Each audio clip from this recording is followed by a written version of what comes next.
Whatever pizza's around. What? Pepperoni pizza. Dip it in ranch dressing. I love pizza. Whatever pizza's around.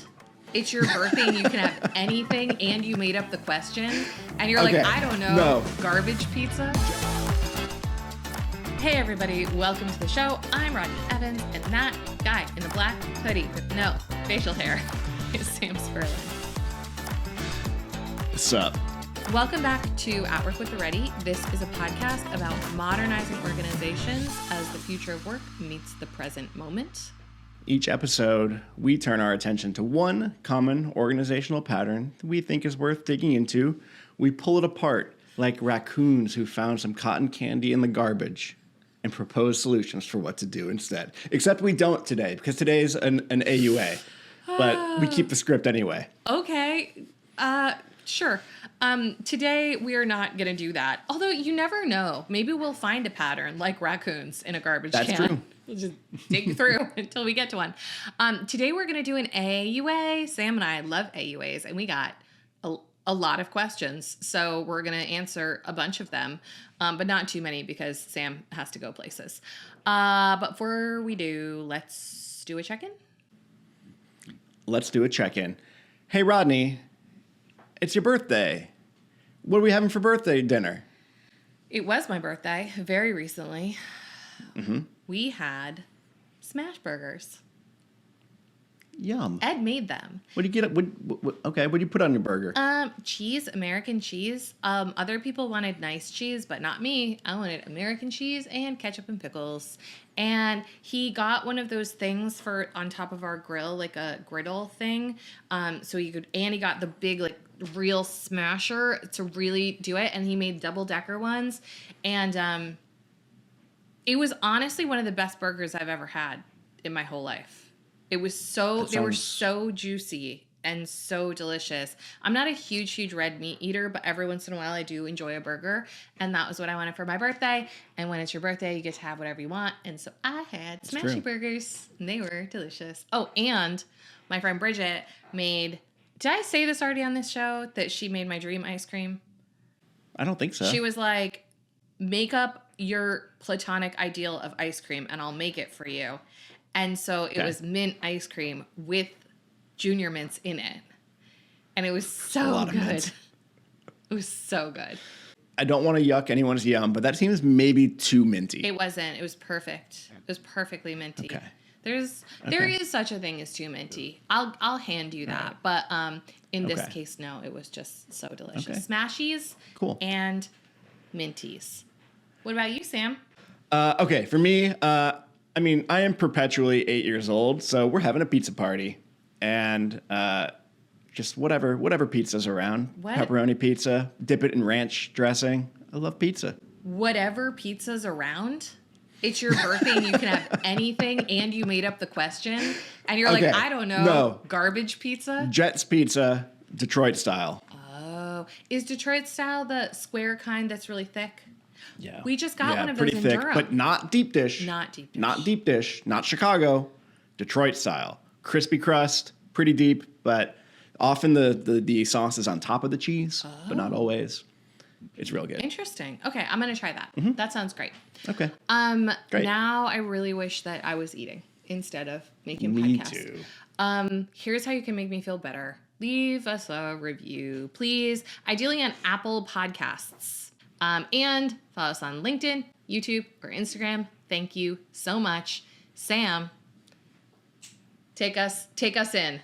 Lead the way. We have no intro. We have no pattern. No. We just get into the questions, We right? don't need shit. We just answer questions. That's the whole thing. All right. Let's go. Let's start at the top. Question, Rodney. I'd love to hear your take on how the language of business speak affects teams and how we might start rooting it out. Would love to hear any recommendations for experiments or stories you have from clients. Oh, man. I love this question. I hate business speak.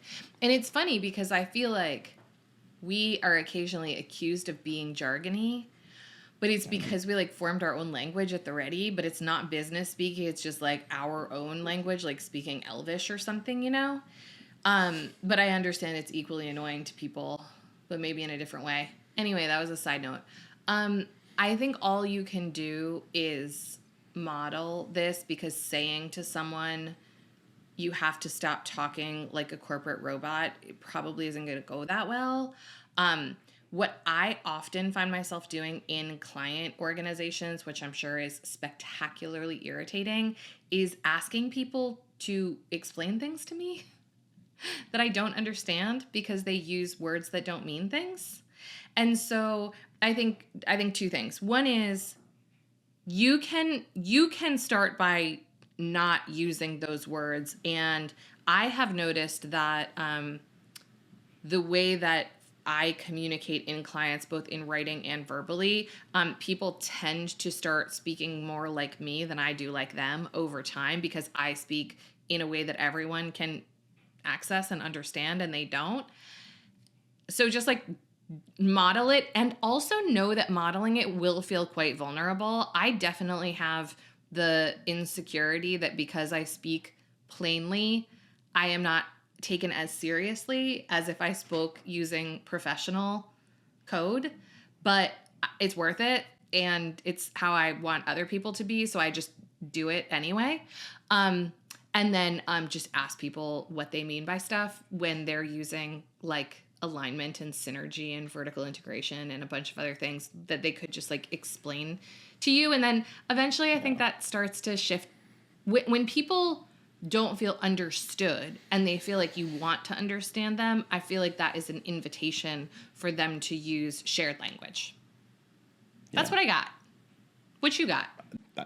That makes sense to me. I think you touched on something early in your answer, which is where my mind went initially, which is I think there is the stuff that this question is asking about, the business speak, the vertical integration, synergy, blah, blah, blah, blah, blah, which is often a cover for imprecise thinking, or really no thinking at all, because you can just kind of say the thing and we all have a sense of what that is supposed to kind of be, but none of us wants to be the person like, hey, what do you actually mean by that? So I think that is what we're talking about here. The thing that I have more time for is the kind of shared language that emerges among a group of experts who are talking primarily to each other. Sure.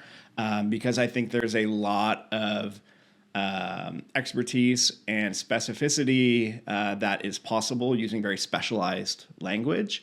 And that can be a group identity sort of thing. And I think maybe the watch out there is just kind of knowing your audience at that point. You know, are you talking to just all your team members and you're all, PhD biologists? Right. Like, go nuts. Are you trying to communicate with other teams, or do you have someone new on the team? Then it's, I think, more important to be more mindful of your language. That's what I got on it. You know what that also makes me think about is people like to talk about belonging a lot and like inclusion, which I think is great, obviously. And I'm like, here's a really easy hack.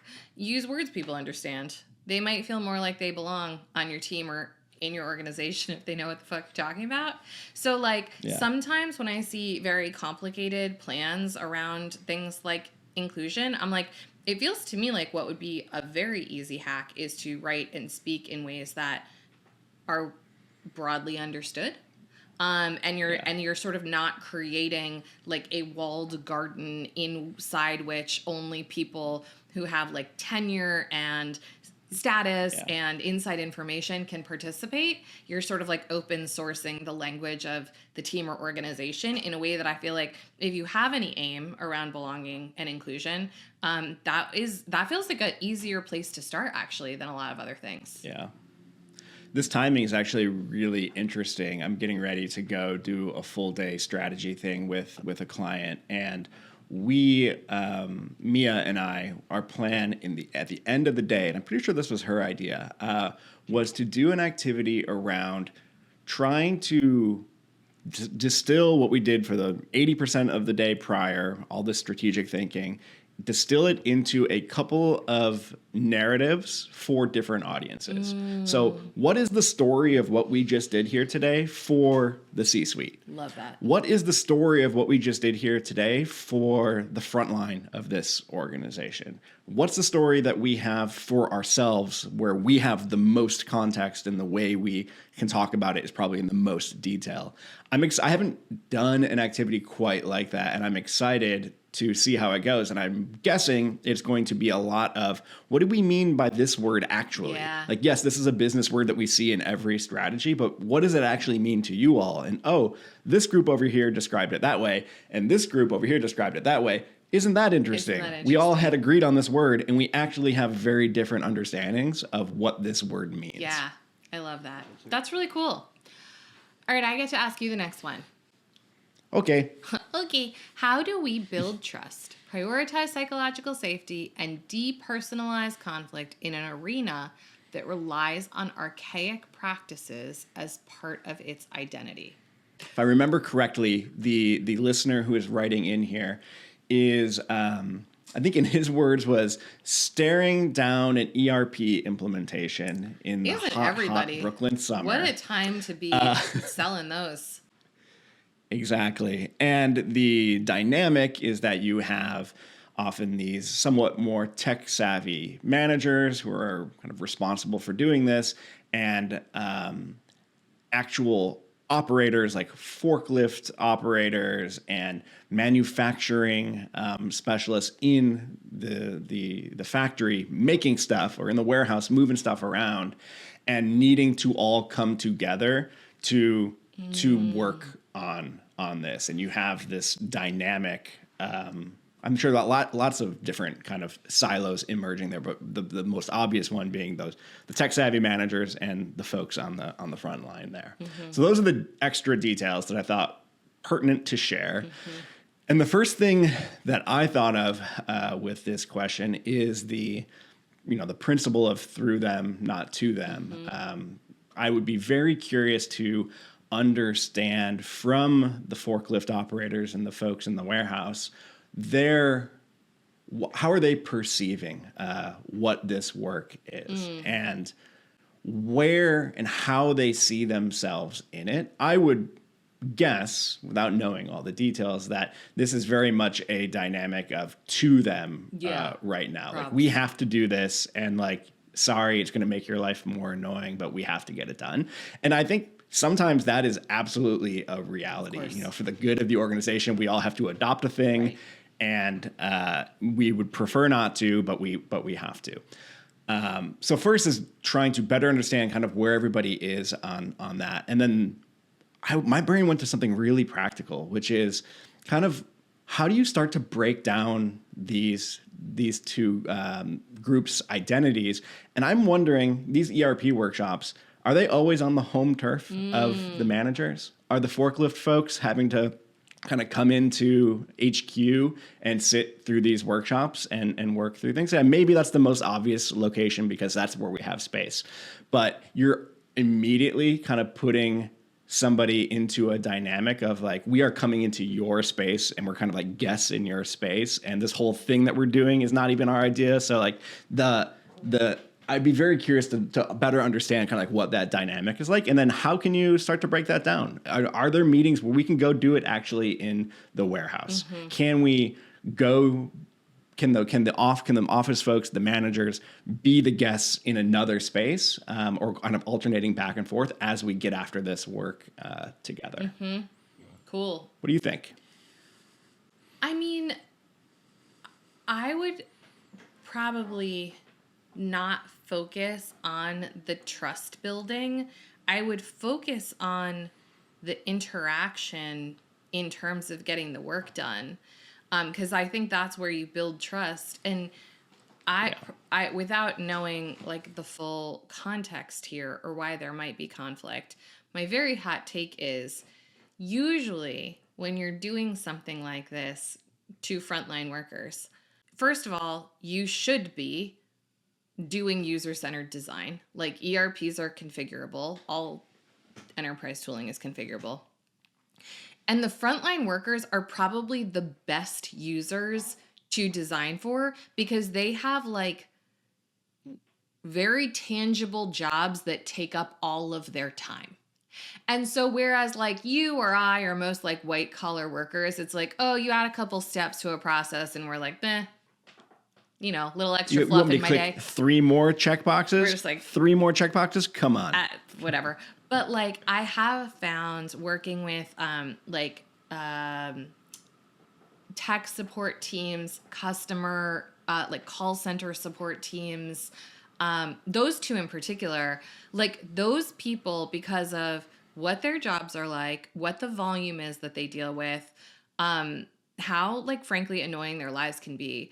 They are wonderful bullshit detectors when you're trying to configure a workflow or a process. And like those people don't care about like, I'm making generalizations, but those people generally do not like admire the like hierarchical ego the way that the mothership does. And so they're just like, why would we do that? It doesn't make sense. And it's like, listen to those people, because you're probably going to end up with like a more simplified, more usable, better overall implementation than if you listen to the corporate execs who are like, let's just be careful and let's just think about including 3 more steps and let's just like cover our bases for this very unlikely eventuality, blah, blah, blah. I'm like, maybe build trust and psych safety by listening to these end users who have like no time for nonsense.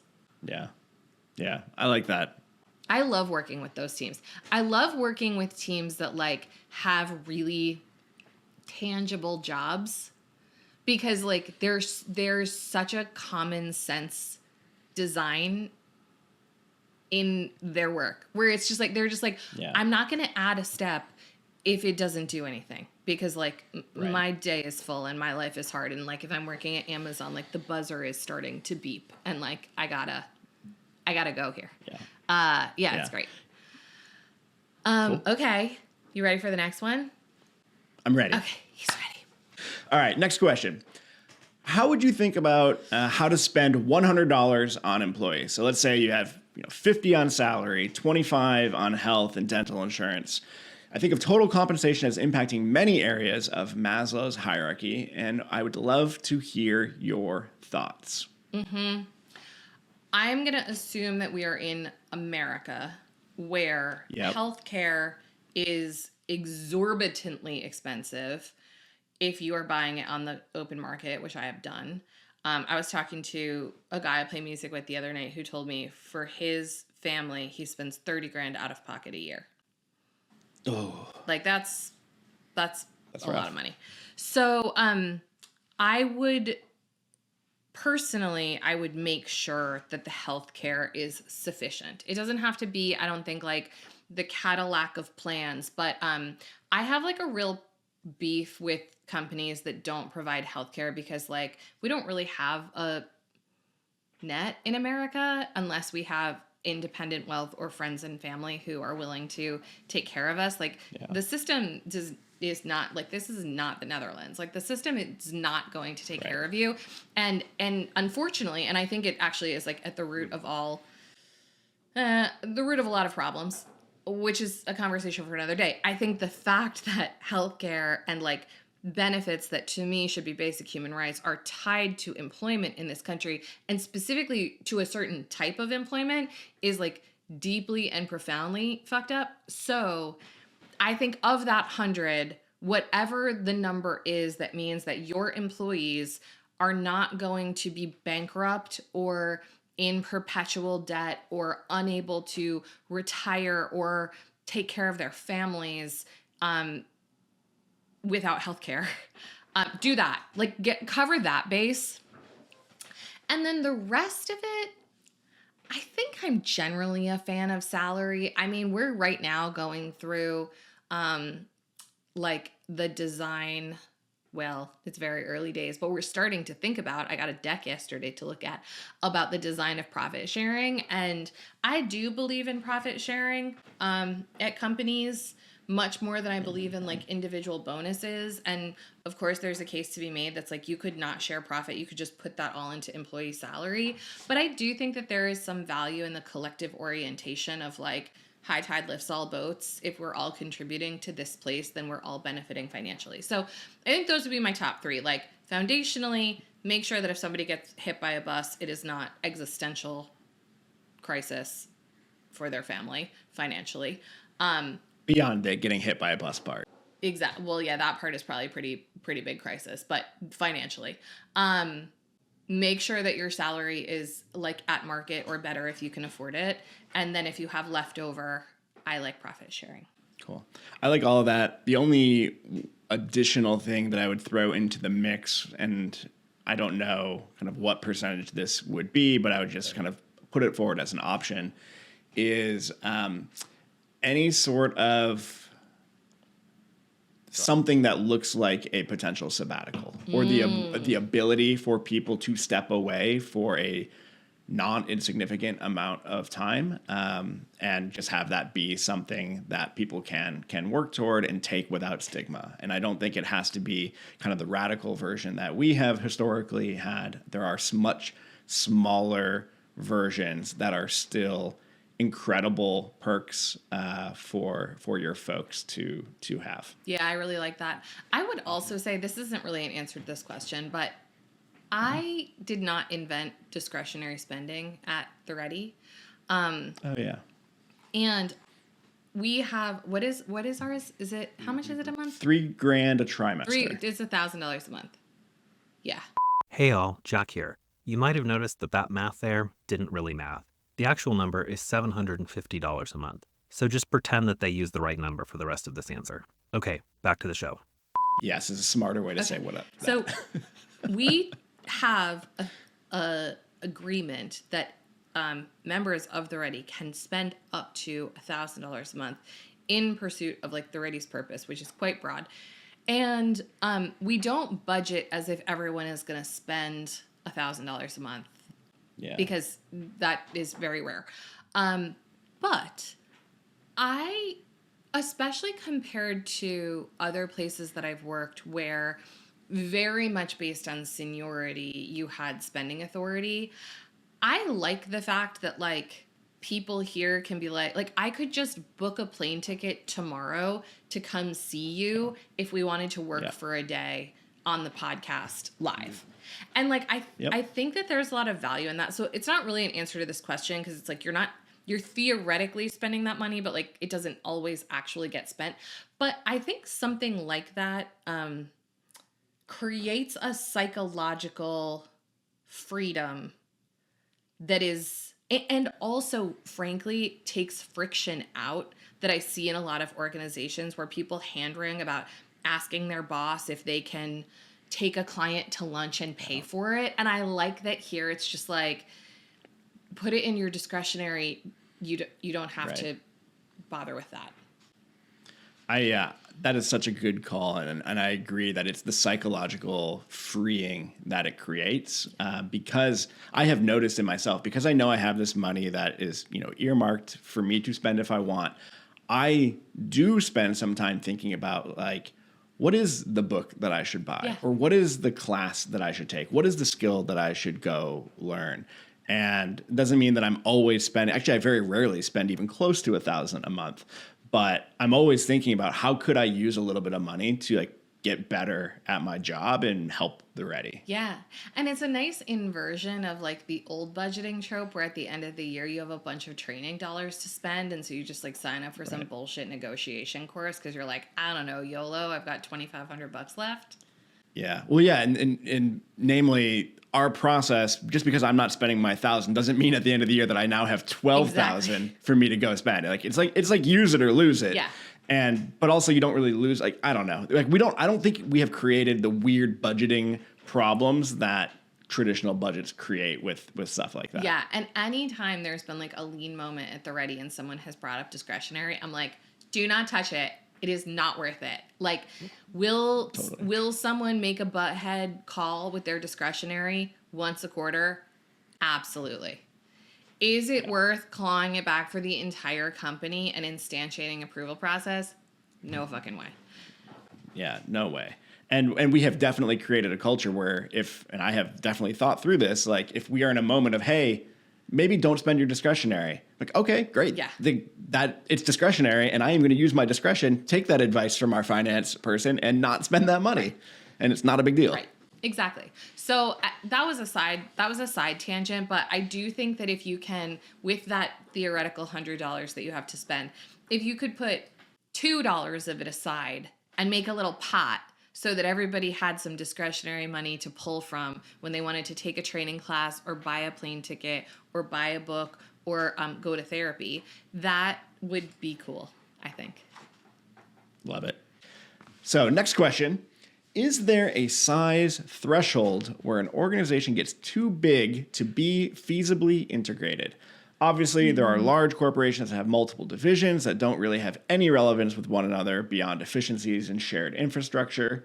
But I've seen client orgs where related functions are siloed simply due to the sheer size and scale. And I guess what I'm wondering is when we think about org scalability and concepts like span of control, rule of 7, Dunbar's number, do we have a lot of organizations that have blown right past their ideal size and are suffering because of it, often without realizing it? I'll tell you what I would do. I think the answer to your question is yes. A lot of organizations have blown right past their ideal size and are suffering. Yes. Yeah. Yes. Next question. Correct. Look, we talk a lot about the fact that growth is what organizational health is predicated on, which is stupid because that necessarily means that you are paying attention to growth, not health. And you're very likely to lose sight of what ideal size for what you're trying to do in the world or in the market might be if you are on the hook to show growth at any cost every single quarter of your existence, which not everybody is, but a lot of companies, certainly companies of the size and scale you're talking about are. So I'll just put that out there as yes. And in many cases, I think it's not even because of ambition about impact or what they're creating. It's just straight up about financial commitments and the way capitalism works.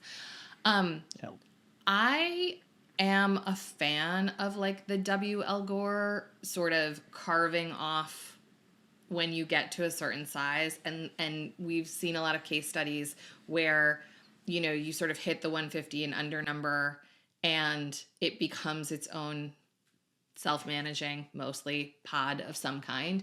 I know that that's not practical for every single organization, but if I were scaling something, I would look very closely at common infrastructure and what could truly be centralized and service to every single business area.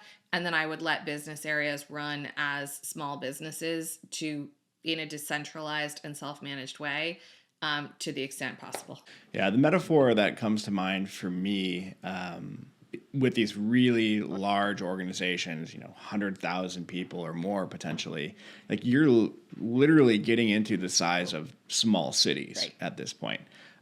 So the integrations, I think about neighborhoods, basically. Yeah. Neighborhoods have tight coherence and tight integration, but the integration from neighborhood to neighborhood in terms of how they do things, that's where the variance is. It's just a variation, I think, on what you just said about W. L. Gore and how they do that. I think I would just be, as we get larger and larger and are scaling, I just think that what we expect from integration of different parts of an organization should change. 10 people sitting around a table at a startup, we're by definition kind of fully integrated there. 10,000 or 100,000 people, well, what do we actually mean by integration here? What shared infrastructure do we really need, and where can we let 1,000 flowers bloom elsewhere? Yeah. And the other thing, I'm just coming off of a call about adaptive strategy, which I seem to be in a lot these days. We talk a lot about using strategy for coherence, not alignment, which I think is smart. And when I worked at MG, we used to talk a lot about guidance and guardrails. I do think that even in a very, very, very large organization, there's something to be said for having a few non-negotiables that feel like they could and should be true for all of the neighborhoods. maybe we want all of our citizens to like have access to clean water and for garbage service to always be consistent and to like always have a focus on safety or education or whatever the We thing drive is. on the same side of the We're all road. gonna We drive don't on the change same neighborhood to side of the road. neighborhood. And I think that there is some value in I like what I like the model that's emerging for me is like it's kind of like at the most macro there are some organizing principles for the city that's kind of like we are progressive and we are focused on education and we are trying to invest in roads, and then at the neighborhood level it's kind of like people who live here are like this, whatever like this is. And there's kind of like a lot in the middle that I think is up for decentralization. Yeah, I like that a lot. I think there's something also about, I think the larger your organization gets, the greater tolerance for deviation from the mean you need to have. Partially, it's just a numbers game. If you've got thousands and thousands of people doing things, it would be really creepy if they were all exactly the same. And that variance is where interesting things happen. Variance within, constraints that keep things safe for the organization. So I would be, I think if I were in a very, very large organization, I would be trying to cultivate some of those neighborhoods where like weird shit is happening. Right. Because weird shit potentially turns into your next business or next good idea that we can spread across the entire city. So don't get super concerned about, we are not like in lockstep across this 10,000 person organization because, again, super creepy. Yeah. The one thing that made me think about is I do wonder from a sort of coherence perspective about customer experience. And I don't have a good answer to this because certainly you look at a lot of very large complex organizations and like the customers are experiencing that organization in like lots of different they're interacting with lots of different silos that are not necessarily connected. And yet I think you probably want to have some consistency in terms of customer experience. And I think a lot of large organizations like really struggle with this. And so I don't exactly have an answer, but to me as a consumer, it's always disorienting when I have like radically different experiences each time I interact with an organization and like get conflicting answers. And so I don't know, there's also something to be said for like some like employee and customer experience feeling like consistent even if the organization isn't fully integrated. And I don't really know the answer to that. Yeah. Well, I think what you said before about having some things that are shared across the entire organization, maybe one bucket of those things is customer experience. Yeah. Like how people generally, how the vast majority of people experience us. Like, let's be careful and thoughtful about that. Even if there are other parts of the organization where we're okay to kind of be a little bit atypical or weird or something. Yeah. And like I think about this, like when I worked for a bank, I would say that when I was in HR, there was quite a bit of cultural consistency among the HR people, even though the businesses that we served operated like completely independently. Like asset management and like the investment bank had like very little to do with each other. And so our customers were quite different. But I suspect that if you moved from global banking to global markets and you got a new HR person, your general experience as an employee would feel familiar. It wouldn't be like, oh, I'm like talking to a totally different organization now. Yeah. Yeah. That would be weird. Yeah. And a bunch of extra work that's not necessary. So maybe what's emerging in this like very roundabout and wandering thing is like don't try to integrate everything because it probably isn't feasible, but decide where there are a few things that should be consistent, particularly in terms of employee experience and customer experience, and focus on what it takes to get integration there. Yeah.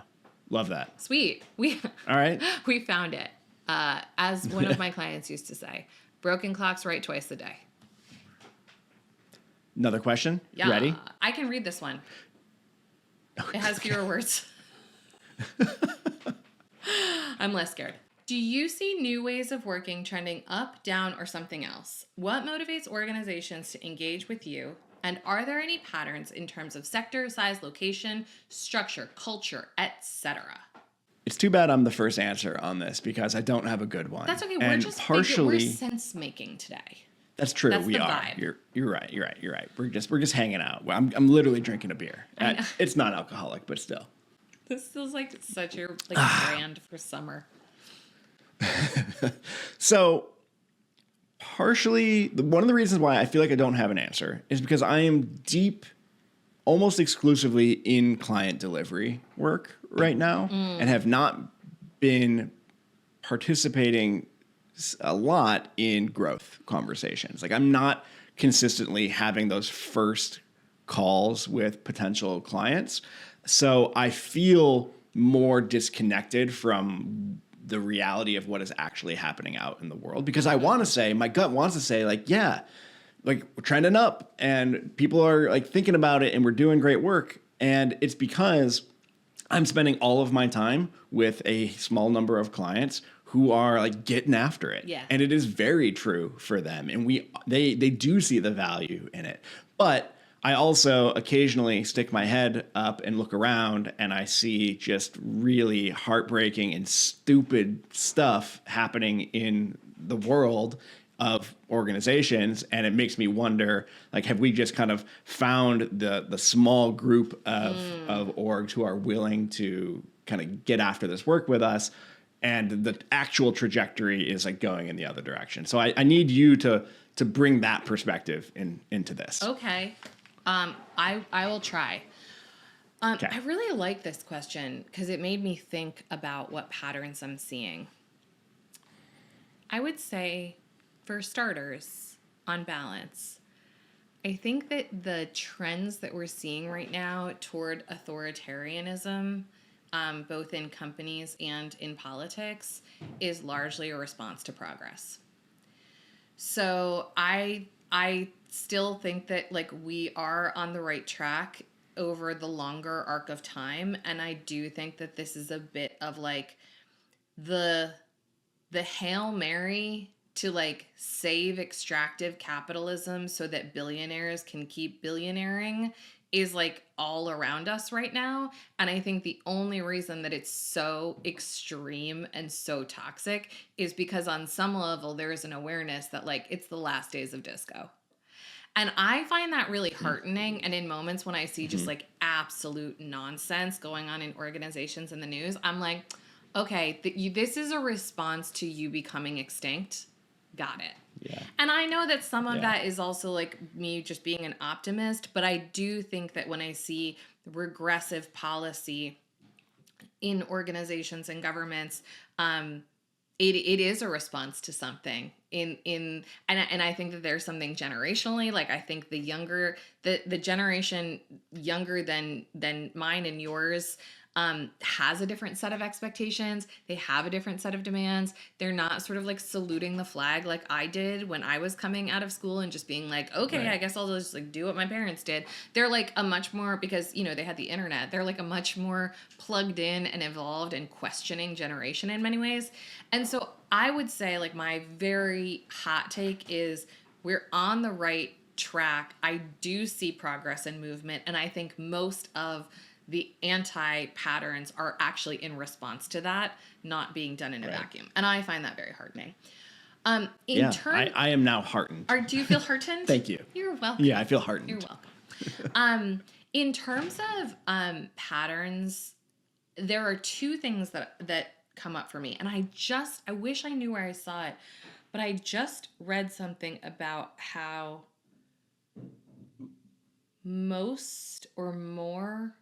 a large percentage of Gen Z surveyed said that they wanted to work in the public sector. Interesting. And I think we are seeing more adoption of our ways of working in the public sector and in agencies than, we did 5 years ago. Gen Z has a real interest in like systems reform in government organizations. And so it's counterintuitive. It used to be counterintuitive to me because I was like, those are like the most bureaucratic and antiquated places. Why would they make progress? But in many ways, their incentives are more aligned with what we're trying to do than publicly held companies who have to meet quarterly goals. Yeah. So I think, so that's like on one hand. And then the other hand is a lot of our newer clients are privately held. So I'm seeing publicly sector and privately held private sector and less publicly traded large organizations. And I think it's because it is too fucking hard to make real systemic change when you are on the hook to grow every single quarter of your life. And when you have carved all of the fat out of the thing and you're just like, the org is running on fumes. It's just like, it's really hard to change in an organization like that. Yeah. And I think that's why we're seeing people leave organizations like that and why we're seeing more progress in the other two camps. That makes a lot of sense. Do you have any advice for a leader who's listening to this as a leader of a publicly held organization and being like, oh, I guess this isn't for me? I mean, look, I think it's the same advice that we would always give, which is there's always an opportunity to carve out a domain and make things better. And all of us in every situation are answering to some externality. There is not one of us that is exempt from accountability. So don't let that stop you from doing better, and know that like there might be a lower ceiling for you than if you are working in an organization that doesn't have those kinds of metrics to meet. Yeah. And by lower ceiling, I don't mean in terms of promotion. I mean in terms of your ability to transform something. Right. Yeah, that makes sense. Time for one more question. Here's a question for you, Sam. Sam Lama. Mm-hmm. How can orgs create space for real collaboration? Not just sharing information, but teams going through the process of learning, thinking, making decisions together where people are contributing equally to the end result. Too often what passes for collaboration is just a sequence of baton passes, and just because the team touched it, it's described as collaborative. I mean, agreed that an assembly line is not the kind of collaboration that we're generally talking about on this show. So, hit it. What's the unlock for real collaboration, Sam? So it starts with an acknowledgement that real collaboration is real work. Yeah. And that coming together to learn and think and sense make does not always mean we leave the session with a like super concrete next action. At the same time, it also means not, what did we call it before? A jamnado. It doesn't mean getting stuck in a jamnado. Yeah. But it starts, I think, in a lot of organizations, what you just described as real collaboration would be frowned upon as like, well, what are you all actually doing? And then the other kind of structural reason that structural thing that I'm thinking about here is that what you just described there requires a team who is together kind of from, if not beginning to end, for a large swath of a project to build that learning, that shared understanding of the problem space to actually do that work together. And in a lot of organizations, because we are using kind of the cult of efficiency to determine how we get after work, we have just sliced it up as much as we can and then try to do this kind of assembly line collaboration process. So we have to let go of the fact that this complex work can be assembly lineified and actually admit to ourselves that sometimes the best way to get complex work done is to get a team together that is truly a team, an intact team who is meeting and has a shared, all the things we could talk about with teams, shared goals, shared ways of working, to get after whatever the thing is that they're working on. So those are the two things that I initially think about. Where do you land on kind of creating opportunities for real collaboration? I think you nailed it. And I wouldn't worry about equal contribution. I would just focus on like, is everybody who's here contributing? Are there any passengers here that we should drop off on the side of the road? And what does good contribution look like? Because to me, collaboration often happens naturally when we're bringing the right material into the room. Nobody goes like, I don't want to hear your thing, subject matter expert. Usually people are like, give me it. Nobody's like, I don't want you to facilitate me, expert facilitator. Usually they're like, please go for it. So I think, think about the work to be done, and who can and should swarm around it. And then to your point, Sam, I think create the conditions. All right. Let's wrap it up. All right. I think that's a good place to stop. As you know, we're always looking for new topics or questions for the show. So if you have an organizational pattern or a question that you are having trouble changing or just want to ask, shoot us a note at podcast@theready.com. I like how you're doing like a ventriloquist act, but it's just you.